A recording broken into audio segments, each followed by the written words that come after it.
आज की कहानी की शुरुआत में हमें एक बेहद सुनसान और तपते हुए बीहड़ के बीचों बीच एक छोटा सा घर दिखाया जाता है, जहां बेन नाम का लड़का अपनी गर्लफ्रेंड के साथ रहता है। बेन यहाँ पर टूरिस्ट गाइड का काम करता है। दरअसल यह एक छोटा सा टाउन है जहां पर दूर दूर से लोग घूमने आते हैं और बेन उन्हें इस पूरे खतरनाक बीहड़ को दिखाता है। बेन की गर्लफ्रेंड अब यहाँ से शहर जाना चाहती है क्योंकि उसे अपनी आगे की पढ़ाई पूरी करनी है।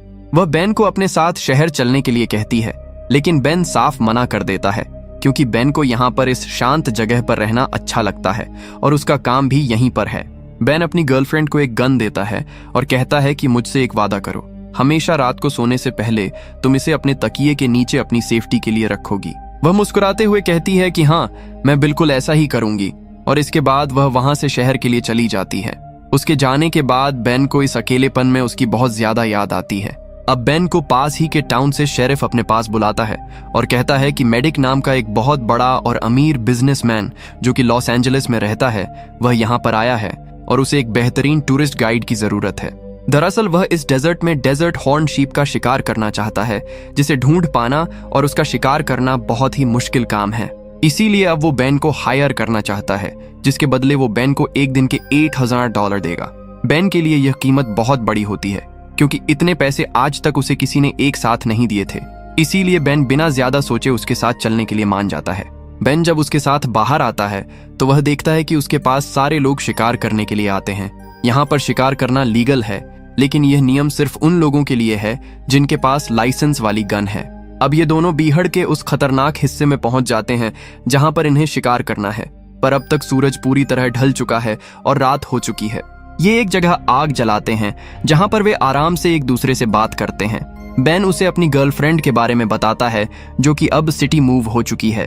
साथ ही वह अपने माता पिता के बारे में बताता है और कहता है कि बचपन में एक बार हम इसी बीहड़ में फंस गए थे। दरअसल मेरे पिता की गाड़ी अचानक खराब हो गई थी। हम कई दिनों तक वहां फंसे मदद का इंतजार करते रहे, लेकिन कोई भी मदद के लिए नहीं आया। उस झुलसाती धूप में मेरी मॉम ने अपनी लिपस्टिक मेरे चेहरे पर बार बार लगाई, जिस वजह से मैं उस खतरनाक हीट से बच गया, पर पानी की कमी से वह दोनों नहीं बच पाए और मेरी आंखों के सामने तड़प तड़प कर मर गए। ये दर्दनाक किस्सा कहते कहते बेन बहुत इमोशनल हो जाता है। इसके बाद ये दोनों के दोनों वहीं पर सो जाते हैं। अगली सुबह सूरज निकलते ही ये दोनों शिकार करने के लिए निकलते हैं, जहां पर रास्ते में मेडिक एक जगह बेवजह गोलियां चलाना शुरू कर देता है, जिससे बेन समझ जाता है कि इसे शिकार करने का कोई भी तजुर्बा नहीं है। वह गुस्से में पूछता है कि तुम्हें लाइसेंस किसने दिया। वह बड़े घमंड से बताता है कि मेरे पास लाइसेंस नहीं है, मेरे पास बहुत पैसा है, इसीलिए मुझे किसी लाइसेंस की कोई जरूरत नहीं है। बेन उसे समझाता है कि बिना लाइसेंस वाली गन से यहाँ पर शिकार करना पूरी तरह से गैर कानूनी है, लेकिन इससे पहले कि बेन कुछ और बोलता, मेडिक उसे बहुत सारे पैसे निकाल कर देता है, जिससे बेन का मुंह बंद हो जाता है और वह चुपचाप आगे बढ़ने लगता है। अब ये दोनों के दोनों एक ऊंची चट्टान की चोटी पर जाते हैं, जहां से बेन अपनी दूरबीन से शिकार को ढूंढ रहा होता है। बहुत देर तक उसे कोई भी शिकार नहीं दिखता। साथ ही मेडिक उसे बार बार बेवकूफों की तरह डिस्टर्ब कर रहा होता है, और तभी अचानक मेडिक एक तरफ अपनी गन से गोली चला देता है। हालांकि बेन ने उसे वहां गोली चलाने के लिए बिल्कुल नहीं कहा था। ये दोनों उस तरफ भाग कर जाते हैं और देखते हैं कि वहां पर इसी टाउन के एक बूढ़े आदमी को, जो यहाँ बीहड़ में मिनरल्स की खोज करता था, उसे गोली लग चुकी है और वह खून से लथपथ पड़ा है। बेन इस बूढ़े आदमी को बहुत अच्छे से जानता था और अब बेन तुरंत उसकी मदद करना चाहता है। इसीलिए वो फर्स्ट एड के लिए गाड़ी के पास भाग कर जाता है। वहीं हमें मेडिक को दिखाया जाता है, जो यह सब देखकर बहुत डर जाता है। उसे समझ में आ चुका है कि उसने एक बहुत बड़ा जुर्म किया है, इसीलिए वह तुरंत अपने साथी को कॉल करता है और सब कुछ बता देता है और कहता है कि मैं शायद अब बहुत बुरी तरह फंस गया हूँ। उसका साथी उसे सलाह देता है कि तुम उस आदमी को एक और गोली मार दो, लेकिन अपनी गन से नहीं, बल्कि बेन की गन से।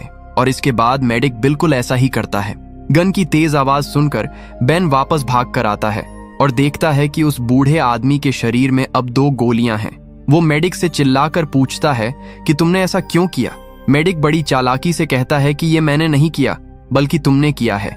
एक गोली तुमने चलाई और एक गोली मैंने, यानी कि इसकी मौत के जिम्मेदार हम दोनों हैं। बेन समझ जाता है कि मेडिक ने ऐसा सिर्फ अपने आप को बचाने के लिए और बेन को फंसाने के लिए किया है।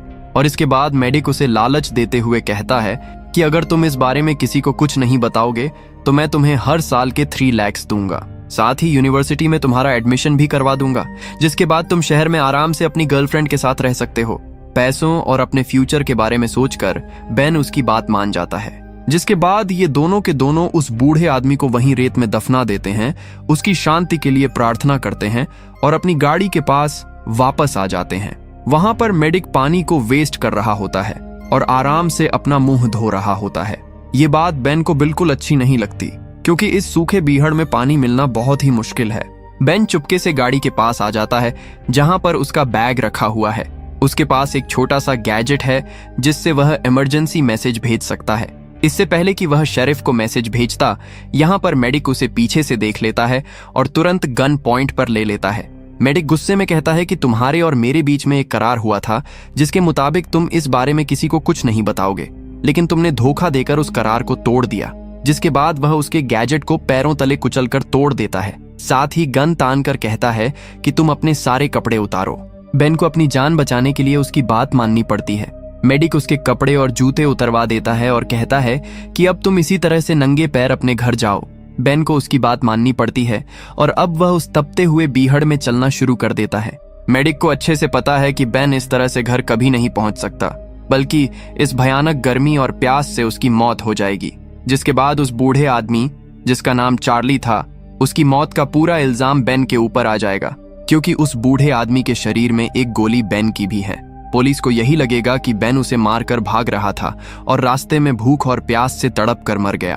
अब बेन धीरे धीरे तपती रेत पर आगे चलने लगता है। कुछ देर बाद उसके सामने एक पोल आता है जिस पर वह एक नंबर को पढ़ता है। मेडिक दूर से उसे अपनी दूरबीन से लगातार देख रहा होता है। दरअसल वह तब तक उसका पीछा नहीं छोड़ेगा जब तक उसकी आंखों के सामने बेन की मौत ना हो जाए। बेन लगातार दर्द सहते हुए आगे बढ़ता ही चला जाता है और जब उसके सामने पोल नंबर 2 आता है तो वह भागकर चट्टान में कहीं गायब हो जाता है। मेडिक ये सब देख लेता है और अपनी गाड़ी लेकर तेजी से उसी तरफ बढ़ चलता है जहां पर बेन गायब हुआ है। वहां पहुंचकर वो देखता है कि बेन आसपास कहीं भी नहीं है। बेन दरअसल इन्हीं चट्टानों में बनी हुई एक गुफा के अंदर चला जाता है, जो एक तरह का खुफिया बंकर होता है। और ये बंकर उसी बूढ़े आदमी का है जिसे गोली मारकर मेडिक ने मार दिया था। यहाँ पर खाने पीने की पूरी सप्लाई होती है। बेन सबसे पहले पानी पीकर यहाँ पर अपनी बुझती हुई प्यास बुझाता है। यहाँ पर बहुत सारी फोटोज लगी हैं और इन्हीं फोटोज में से एक फोटो बेन की और उस बूढ़े आदमी की है। दरअसल बेन बहुत सालों से उसे जानता था और वह उसके पिता जैसा था। बेन रोते हुए उससे माफी मांगता है कि मैं तुम्हारी जान नहीं बचा पाया। और तभी बेन को एहसास होता है कि इस गुफा के अंदर कोई आ रहा है। बेन जल्दी से वहां पर लगे हुए एक मैप को अपने पास छुपाकर और अंदर अंधेरे में चला जाता है। अब यहाँ पर मेडिक आ चुका है। मेडिक को पता है कि बेन यहीं पर छुपा है, इसीलिए वह यहाँ पर बॉम्ब लगाकर तुरंत बाहर निकल जाता है। कुछ ही देर बाद एक भयानक बॉम्ब ब्लास्ट होता है जिससे पूरी की पूरी जगह मलबे में ढह जाती है। पर बेन की किस्मत अच्छी होती है कि वह मलबे के गिरने से पहले ही एक दूसरे रास्ते से बाहर निकल चुका था। वो यहाँ से आगे बढ़ रहा होता है, तभी अचानक उसके सामने मेडिक आ जाता है। वह हंसते हुए कहता है कि अगर तुम अपने घर जाना चाहते हो तो जाओ, लेकिन इस बार अगर तुमने छुपने की या भागने की कोई भी कोशिश की तो मैं दूर से ही तुम्हें गोली मार दूंगा। बेन को पता है कि उसके पास जो गन है वह बहुत ज्यादा एडवांस है और दूर से उस पर वह अचूक निशाना लगा सकता है। इसीलिए बेन को एक बार फिर से उस आग उगलते रेगिस्तान में आगे बढ़ना पड़ता है। यहाँ से जो सबसे नजदीकी टाउन है वह 45 माइल दूर है और अब बेन के पास जो मैप होता है जो उसने मेडिक से छुपा लिया था, उस मैप के सहारे वह आगे बढ़ने लगता है। कुछ ही देर बाद वह उस जगह पहुंच जाता है जहां पर बेन ने और उस बूढ़े आदमी ने, जिसकी मौत हो चुकी है, इन दोनों ने आराम से बैठने के लिए एक सोफा लगाया था। बेन उस सोफा का फोम निकालकर अपने नंगे पैरों में बांध लेता है, क्योंकि बिना शूज के जलती रेत पर चलने की वजह से उसके दोनों पैर बहुत बुरी तरह से जख्मी हुए थे और उनमें से खून निकल रहा था। यह जगह ऐसी जगह पर होती है जहां पर बेन को मेडिक दूर से नहीं देख सकता। इसीलिए बेन इस जगह का पूरा फायदा उठाकर एक बार फिर से मेडिक की नजरों से ओझल हो जाता है। उसके पास जो मैप है उसमें लिखा होता है कि यह खजाने का मैप है और उस मैप को फॉलो करते हुए वह एक जगह पहुंच जाता है जहां पर क्रॉस का निशान बना होता है। वह उस जगह को हाथों से खोदता है जहां पर एक बॉक्स होता है और जब वह उस बॉक्स को खोलता है उसमें एक स्लिंग शॉट और कुछ मार्बल्स होते हैं। वह उन्हें निकाल कर अपने पास रख लेता है। मैप में एक दूसरा निशान भी होता है और जब वह उस दूसरे निशान पर पहुंचता है तो वहां पर जमीन में एक पानी की बोतल गड़ी हुई होती है जिसके अंदर पानी है। उसकी बॉडी पूरी तरह से डिहाइड्रेट हो चुकी है और गला सूखकर कांटा हो गया है। इसीलिए जल्दी से वह बॉटल का कैप खोलकर पानी पीने की कोशिश करता है, लेकिन तभी अचानक बॉटल पर एक गोली लगती है जो कि मेडिक ने दूर से चलाई थी। बॉटल दूर जाकर गिरती है, जिससे पूरा का पूरा पानी रेत में बिखर जाता है। दरअसल मैप में लिखा होता है कि यह एक ट्रेजर यानी कि खजाने का नक्शा है, और ऐसे तपते बीहड़ में पानी से बड़ा कोई खजाना नहीं हो सकता, जो बात शायद बेन पहले से जानता था। और अब बेन को एक बार फिर से प्यासे ही अपनी जान बचाने के लिए आगे बढ़ना पड़ता है। वहीं दूर से हमें मेडिक को दिखाया जाता है, जो आराम से ड्रिंक बनाकर पी रहा होता है। उसकी नजर पूरी तरह से बेन के ऊपर ही होती है। कुछ देर और चलने के बाद बेन की हिम्मत जवाब दे जाती है और वह वहीं पर गिर जाता है। और अब मेडिक अपनी गाड़ी लेकर उसके पास आता है। वह देखता है कि बेन पूरी तरह से अचेत है। मेडिक उसके आसपास 2 बार गोलियां चलाता है, यह जानने के लिए कि वह जिंदा है या मर गया, लेकिन बेन बिल्कुल नहीं हिलता, जिससे वह समझ जाता है कि बेन की मृत्यु हो चुकी है, उसका मकसद पूरा हो चुका है। और अब वह अपनी गाड़ी लेकर वहां से निकल जाता है। लेकिन उसे नहीं पता कि बेन अब भी जिंदा है और उसने मरने का सिर्फ नाटक किया था। उसके जाने के बाद बेन उठकर उस तरफ चलने लगता है जहां पर चट्टान के ऊपर एक गुफा के अंदर वो अपनी गर्लफ्रेंड के साथ टाइम स्पेंड किया करता था। वहां पर पानी भी है। दरअसल वो अपनी प्यास बुझाने पानी की तलाश में वहां जा रहा है। और जब वह चट्टान के ऊपर चढ़ रहा होता है तो दूर मेडिक, जो अपने साथी से फोन पर बात कर रहा होता है, वो बेन को जिंदा देख लेता है।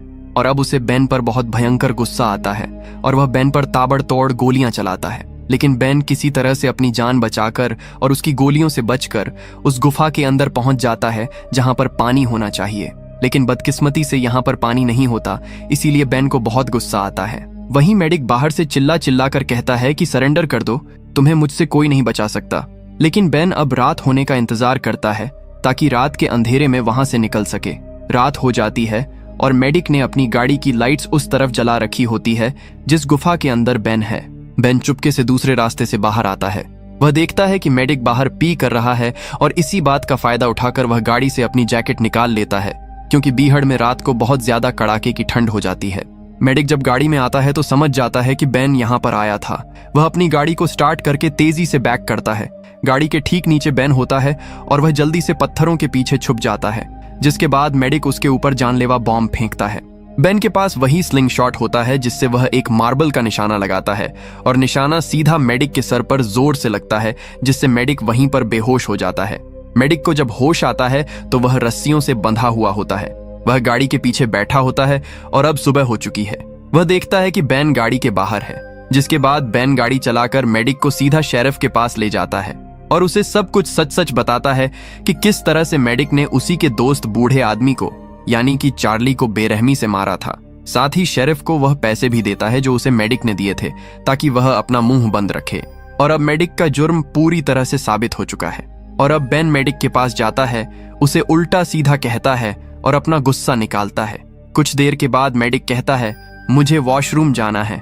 और जब वो वॉशरूम के लिए जाता है तभी कुछ देर के बाद इन्हें अंदर हेलीकॉप्टर की तेज आवाज आती है। बेन भागता हुआ बाहर जाता है और देखता है कि मेडिक हेलीकॉप्टर में बैठ रहा है और वह यहाँ से उड़कर इनकी आंखों के सामने भाग जाता है। दरअसल उसके पास जो स्मार्ट वॉच थी उससे उसने अपने साथी को इन्फॉर्म करके यहाँ पर बुला लिया था और अब वह यहाँ से अपनी जान बचाकर भाग चुका है। इस पूरे डरावने इंसिडेंट के बाद बेन यह तय करता है कि अब वह इस गाइड के काम को कभी नहीं करेगा। वह शहर जाता है जहां पर वह अपनी गर्लफ्रेंड से मिलता है, उसे पूरी घटना के बारे में विस्तार से बताता है और कहता है कि अब मैं हमेशा तुम्हारे साथ ही रहूंगा, मैं उस काम को हमेशा के लिए छोड़ चुका हूं। और एक रात को जब वह अपनी गर्लफ्रेंड के साथ आराम से सो रहा होता है तभी उसे भयानक सपना आता है कि मेडिक उसके सामने है, उसके हाथ में गन है और वह उसे शूट करने वाला है। घबराहट में उसकी नींद खुल जाती है। वह देखता है कि उसके सामने कोई नहीं होता, पर जैसे ही वह एक बार फिर से अपनी आंखें बंद करता है मेडिक की असलियत में आवाज आती है। मेडिक सच में वहां पर खड़ा होता है, उसके हाथ में गन होती है। मेडिक हंसते हुए कहता है कि पिछली बार तुम बच गए थे लेकिन अब तुम्हें मुझसे कोई नहीं बचा सकता। और वो उसे शूट करने वाला होता है कि तभी बेन की गर्लफ्रेंड उसे पीछे से शूट कर देती है। दरअसल बेन ने जो उसे गन दी थी वह हमेशा अपने तकिए के नीचे रखकर सोती थी और उसी गन से वह फुर्ती से उसे गोली मार देती है, जिसके बाद बेन भी अपनी गन से गोली चलाता है और मेडिक की वहीं पर मृत्यु हो जाती है। और इस तरह से मेडिक की जिंदगी का हमेशा के लिए खात्मा हो जाता है। और इसी के साथ हमारी आज की यह स्टोरी यहीं पर खत्म हो जाती है। तो दोस्तों, आपको यह स्टोरी कैसी लगी हमें कमेंट करके जरूर बताना और इसी तरह की कहानियों के लिए हमारे चैनल को सब्सक्राइब जरूर कर लेना।